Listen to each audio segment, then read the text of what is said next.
नमस्कार, मैं अनिल। आज हम बात करने वाले हैं एक ऐसे जेल के बारे में जिसे कहा जाता है दुनिया का सबसे खतरनाक जेल, जिसका नाम है CECOT। अगर हम इसका पूरा नाम जाने तो सेंट्रो डे कन्फाइनमेंटो जेल टेररिज्मो इसका पूरा नाम है। इसका मतलब है कैदियों का एक केंद्र जहां सारे कैदियों को एक जगह रखा जा सके। और बता दें कि यह जेल अल सल्वाडोर नामक एक देश में, एक छोटा सा देश का है। शायद वह देश गैंगवार और अपराधियों के चलते दुनिया भर का सबसे बड़ा मशहूर या फिर यह कहें बदनाम देश बन चुका है। उस देश में दो गैंगवार, उन दोनों का अलग अलग नाम। पहला नाम MS-13 और दूसरा नाम बैरियो 18। इन गैंगों ने न कि छोटे छोटे जुर्मों काम करते, चैन स्नैचिंग जैसे चोरियों का काम नहीं करते, बल्कि बड़ा बड़ा जुर्म करते थे, जैसे हत्या हो गया, अपहरण हो गया, ड्रग तस्करी, फाइनेंसिंग जैसे संगीन जुर्मों का काम करते थे। जब वहाँ के अल सल्वाडोर को सरकार को जब इसके बारे में पता चला तो वहाँ लगभग 40,000 कैदियों को रखने का एक बहुत बड़ा जेल बनवाया। इस कैद लोगों को भाग पाना बड़ा मुमकिन है, क्योंकि इतनी सिक्योर है। वहाँ लगभग 24 घंटे लोगों को अंधेरे में रखा जाता है। शायद 24 घंटे में किसी दिन 1 घंटे के लिए बाहर निकाला जाता है। और वहाँ न खिड़की, न टीवी, न किताबें, न कोई मानवीय संपर्क। आखिर इतना सब पता होने के बाद भी लोग इतना बड़ा गैंगवार में कैसे शामिल हो जाते हैं। आप सुने होंगे कि अक्सर जो गरीब होते हैं, जिनकी आर्थिक स्थिति सही नहीं होती है, वही ऐसे जगह में जाने की कोशिश करते हैं और शामिल होते हैं। मजबूरन उन्हें शामिल होना पड़ता है। ऐसे गैंगवार में शामिल होने का क्या नतीजा मिलता है वो हमें बाद में पता चलता है, इसलिए ऐसा कभी भी करने की कोशिश ना करें।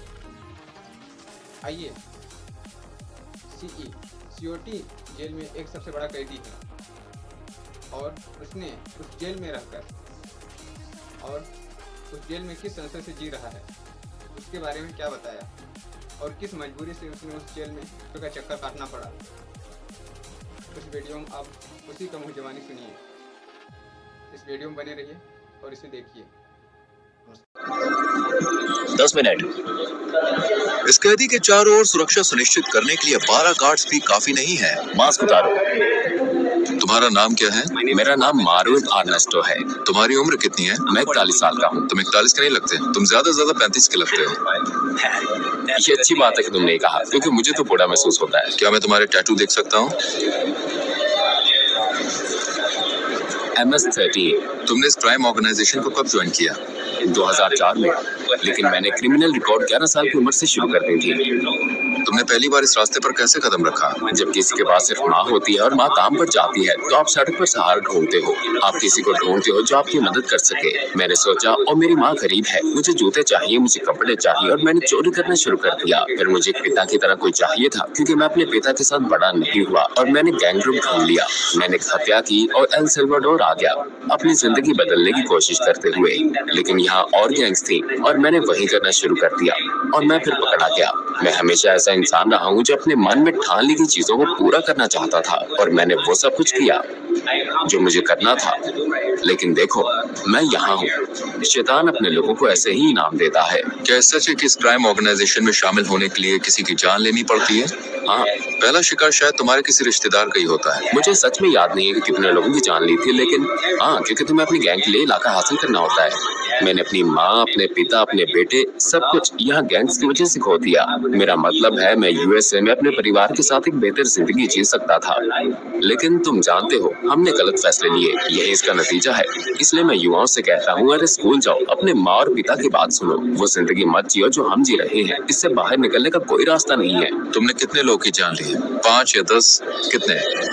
नहीं, अगर तुम जेल में मेरे बाद के समय की बात करो तो शायद 50 से ज्यादा। कभी कभी ऐसा करना पड़ता है। वक्त के साथ तुम इतने निर्दयी और पत्थर दिल कैसे बन गए?